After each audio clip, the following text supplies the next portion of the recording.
कहानी की शुरुआत योंग नाम के एक मशहूर बॉक्सर से होती है। योंग अभी सिर्फ 16 ही साल का था, पर अपनी काबिलियत की वजह से वो पूरे शहर में काफी ज्यादा मशहूर हो चुका था। एक रात मैच जीतने के बाद योंग अपने घर वापस जाने के लिए बहुत उत्सुक था, क्योंकि उसकी माँ और बहन घर पर उसका इंतजार कर रहे थे। पर जैसे ही वो घर पहुंचा तो उसने देखा कि वहां उन दोनों की लाश पड़ी हुई थी, और तभी अचानक से एक आदमी ने पीछे से उसके ऊपर भी हमला कर दिया। पर क्योंकि योंग एक ट्रेंड बॉक्सर था, तो उसने बड़ी ही आसानी से खुद को बचाकर उस कातिल को जान से मार दिया। कुछ समय बाद एक स्कूल में कुछ लड़के योंग की खबर सुन रहे थे कि असल में जिन लोगों ने उसके परिवार पर हमला किया था वो सभी चोर थे। पर फिर भी योंग ने अपनी बॉक्सिंग स्किल्स से उन सभी को खत्म कर दिया था, और इसी वजह से उसके ऊपर खून का इल्जाम लगाकर उसे जेल भेज दिया गया था। उसी क्लास में सोबिन नाम का एक लड़का भी था जो नया नया स्कूल में आया था। असल में सोबिन को उसके पिछले स्कूल में बहुत ज्यादा परेशान किया जाता था,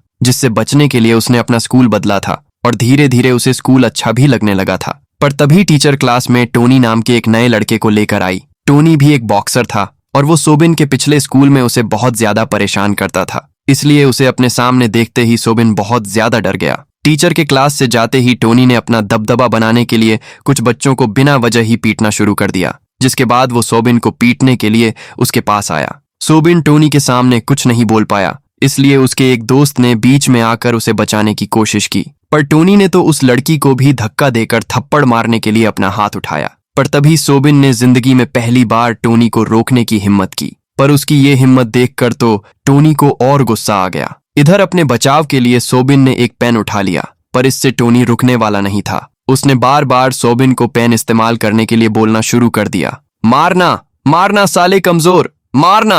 अपने आप को टोनी की पकड़ में देखकर सोबिन ने बिना कुछ सोचे वो पेन उसकी आंख में मार दिया। इसके बाद उसके ऊपर अटेम्प्ट टू मर्डर का इल्जाम लगाया गया, पर सोबिन कोर्ट में टोनी के खिलाफ कुछ नहीं बोल पाया, जिसके चलते उसे 2 साल की सजा सुना दी गई। कोर्ट से जेल ले जाने के लिए उसे एक बस में बैठाया गया, जहां किस्मत से उसकी सीट योंग के साथ थी। जेल पहुंचकर सभी कैदियों को अलग अलग सेल्स में डाल दिया गया, जहां सोबिन की दोस्ती मिन नाम के एक चोर से हुई। उन दोनों को एक ही सेल में डाला गया था, जहां एक आदमी ने उन्हें जेल में चल रहे राज के बारे में बताया। उस जेल में जून, आकियोयो और हान नाम के 3 सबसे बड़े कैदी थे, जिनमें से जून तो अच्छा आदमी था, जो आकियोयो और हान को बाकी कैदियों को तंग करने से रोकता था। लेकिन फिर हाल ही में आकियोयो और हान ने एक प्लान बनाकर जून को फंसा दिया, जिस वजह से पुलिस ने उसे एक अलग कमरे में बंद कर दिया था। और तभी से आकियोयो और हान सभी कैदियों को परेशान करने में लगे हुए थे। लेकिन वहां का सबसे ताकतवर कैदी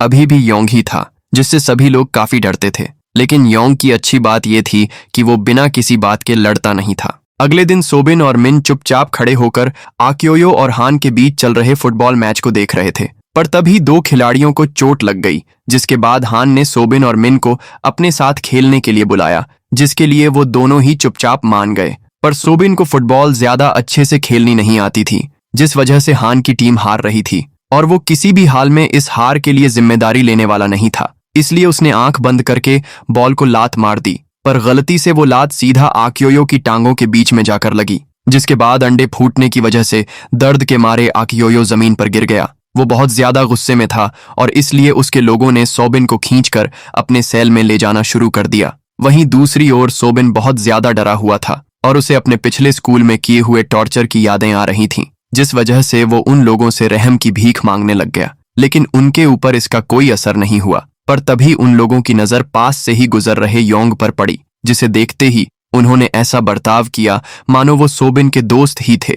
और उनके इस बर्ताव को देखकर सोबिन समझ गया कि जेल में सभी लोग योंग से डरते हैं, और अपने आप को बचाने के लिए वो तुरंत ही योंग की तरफ भागा। वैसे तो योंग फालतू चक्कर में पड़ता नहीं था, लेकिन अपने सामने सोबिन को यूं गिड़गिड़ा हुए देखकर उसने उसकी मदद करने का फैसला किया। और जब आकियो ने उसे रोकने की कोशिश की तो योंग ने एक ही मुक्के में उसे नीचे गिरा दिया। जेल में सभी बच्चों को पढ़ाया भी जाता था, पर क्लास के दौरान आकियो की नजर सिर्फ सोबिन पर ही थी, जिसे वो किसी भी हाल में सबक सिखाना चाहता था। क्लास के तुरंत बाद एक गार्ड सोबिन को किसी से मिलवाने के लिए लेकर गया, और ये आदमी कोई और नहीं बल्कि टोनी ही था, जिसकी एक आंख अब पूरी तरह से खराब हो चुकी थी। साथ ही उसे स्कूल से भी निकाल दिया गया था, जिस वजह से वो अपनी जिंदगी सड़कों पर बिता रहा था, और उसका मानना था कि उसके साथ ये सब सोबिन की वजह से हुआ था। और अब वो किसी भी हाल में उसे जान से मारना चाहता था। ये बात सुनते ही सोबिन हमेशा की तरह उससे अपनी जान की भीख मांगने लग गया, लेकिन टोनी को उसकी इस बात से कोई फर्क नहीं पड़ा।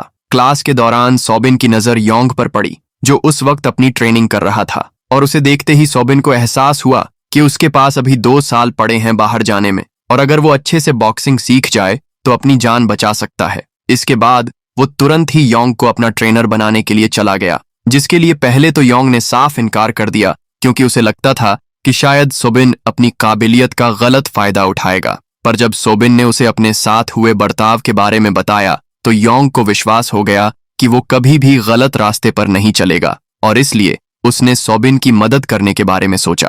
पर योंग को अपना ट्रेनर बनाने के लिए सोबिन को एक टेस्ट पास करना होगा, जिसमें उसे 40 मिनट में ग्राउंड के 100 चक्कर लगाने थे, और ये टेस्ट पास करने के बाद ही योंग उसे ट्रेनिंग देने वाला था। ये ट्रेनिंग सोबिन के लिए बहुत ज्यादा मायने रखती थी, इसलिए उसने बिना रुके ग्राउंड के चक्कर मारना शुरू कर दिया, और भागते हुए उसकी आंखों के सामने सिर्फ अपने साथ हुए बुरे बर्ताव की तस्वीरें चल रही थीं, और इसलिए वो मरने को तैयार था, लेकिन रुकने के लिए नहीं। आखिर के कुछ राउंड्स तक सोबिन पूरी तरह से थक चुका था, इसलिए योंग ने उसे रुकने के लिए कहा, पर सोबिन अपना टेस्ट पास करने का मन बना चुका था, और वो पूरे 100 राउंड्स होने के बाद ही रुका। तब तक वो इतना ज्यादा थक चुका था कि वो जमीन पर बेहोश होने ही वाला था, पर तभी योंग ने उसे पकड़ लिया। उसकी हालत को देखकर योंग समझ गया कि उसके लिए बॉक्सिंग सीखना कितना जरूरी था, और उसकी मदद करने के लिए उसने सबसे पहले जेलर से कहकर सोबिन को अपने कमरे में शिफ्ट करवा लिया। असल में जेलर भी योंग का फैन था, और वो जानता था कि योंग बुरा इंसान नहीं है, इसलिए उसने तुरंत ही सोबिन को योंग के कमरे में शिफ्ट कर दिया। अगले दिन से ही योंग ने सोबिन को ट्रेन करना शुरू कर दिया, पर सोबिन की कमजोर हालत को देखकर वो समझ गया कि उसे सोबिन पर बहुत ज्यादा मेहनत करनी पड़ेगी। उधर आकियो भी अपना बदला लेने के लिए तैयारी कर रहा था, पर तभी उसके साथियों ने उसे मिन के बारे में याद दिलाया, जो उस दिन सोबिन के साथ था, और वो लोग शायद मिन की मदद से सोबिन को योंग से अलग कर सकते हैं। उधर ट्रेनिंग के दौरान सोबिन काफी ज्यादा थक गया था, और अब वो आराम करना चाहता था, पर तभी योंग ने उसे याद दिलाया कि वो ऐसे बर्ताव के साथ कभी भी बॉक्सिंग नहीं सीख सकता। उसकी ये बात सुनते ही सोबिन दोबारा से एक्सरसाइज करने में जुट गया। वो अगले कुछ दिनों तक ऐसे ही लगातार मेहनत करता रहा, और धीरे धीरे उसके शरीर में बदलाव आने लग गया। इसी बीच सोबिन और योंग के बीच एक अच्छी दोस्ती भी हो गई थी। वहीं बाहर टोनी ने एक एक करके शहर के सभी गुंडों से लड़ना शुरू कर दिया, और एक दिन ऐसी ही लड़ाई के दौरान एक बहुत बड़े गैंगस्टर की नजर उस पर पड़ी, जिसने उसकी काबिलियत को देखते हुए उसे अपने लिए काम करने को कहा। पर टोनी इस चीज के लिए तैयार नहीं था, और इसीलिए उसने उस गैंगस्टर की बेइज्जती कर दी, जिसके जवाब में एक गैंगस्टर ने उसे एक ही थप्पड़ में नीचे गिरा दिया, और फिर उसने टोनी को उसका ऑफर मानने का एक आखिरी मौका दिया। टोनी को पैसों की सख्त जरूरत थी, और इसीलिए वो उस गैंगस्टर के लिए काम करने को राजी हो गया। उधर जेल में लंच के टाइम मिन ने सोबिन को बताया कि कुछ ही दिनों बाद योंग को बड़े लोगों की जेल में भेज दिया जाएगा, जिसके बाद सोबिन को आकियो से बचाने वाला कोई नहीं होगा। ये बात सुनते ही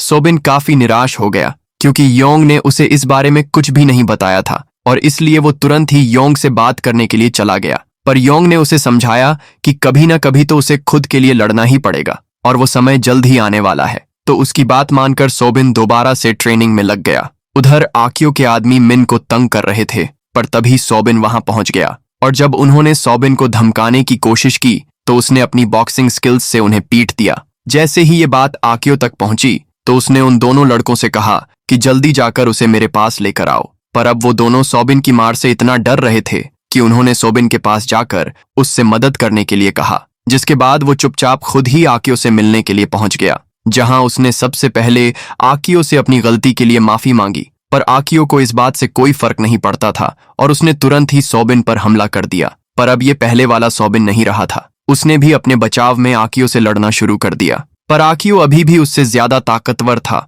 और उसने अपनी पूरी जान लगाकर सोबिन को जमीन पर गिरा दिया, जिसके बाद सबको लग रहा था कि ये लड़ाई बस यहीं खत्म हो गई। पर तभी अचानक से सोबिन एक बार फिर से खड़ा हो गया। इस बार उसने आकियो को पीटना शुरू किया, और वो उसे तब तक पीटता रहा जब तक योंग ने उसे नहीं रोका, जिसके बाद वो दोनों चुपचाप वहां से चले गए। उधर शहर में टोनी का डर काफी तेजी से बढ़ रहा था, और वो दिन पे दिन और खतरनाक बनता जा रहा था। उधर योंग के साथ अपनी आखिरी ट्रेनिंग के दौरान सोबिन ने लगभग उसके चेहरे पर एक मुक्का मार ही दिया था, लेकिन इसी के साथ उन दोनों का साथ भी खत्म हो गया, क्योंकि उसी दिन योंग को दूसरी जेल में भेजा जाना था। जाने से पहले योंग ने उसे हमेशा मेहनत करते रहने को कहा। योंग की जेल से निकलते ही जून को भी आजाद कर दिया गया, जिसका मतलब ये था कि अब जेल में कोई किसी को परेशान नहीं करने वाला था। पर तभी हान ने सोबिन को लड़ाई के लिए चुनौती दी, जिसमें शर्त ये थी कि अगर सोबिन जीत गया तो हान कभी भी किसी कैदी को परेशान नहीं करेगा। और इस लड़ाई के लिए उन्होंने 5 दिन बाद मिलने का फैसला किया।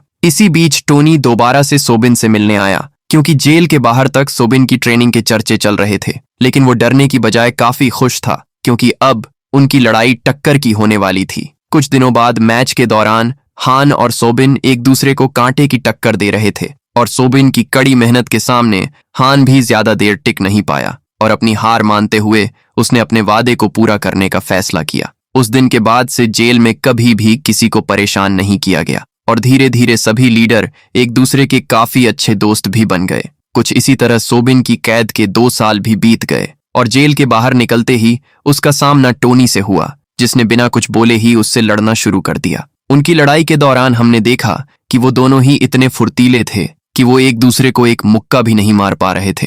पर थोड़ी देर बाद टोनी ने ठीक पहले की तरह सोबिन को पीटना शुरू कर दिया। पर तभी जमीन पर पड़े सोबिन की आंखों के सामने योंग का चेहरा आया। वो फिर से उठ खड़ा हुआ और लड़ना शुरू कर दिया, और इस बार उसने योंग की बताई हुई एक खास टेक्निक का इस्तेमाल करके ऐसा मुक्का मारा जिससे टोनी चाहकर भी खड़ा नहीं हो पाया। टोनी को हराने के बाद सोबिन चुपचाप वहां से चला गया। दूर होने के बावजूद भी उसकी और योंग की दोस्ती अब भी बरकरार थी। और इसी के साथ ही ये बेहतरीन मूवी यही खत्म हो जाती है। अगर वीडियो पसंद आई तो लाइक कर देना और चैनल को भी सब्सक्राइब कर देना। मिलते हैं अगली वीडियो में।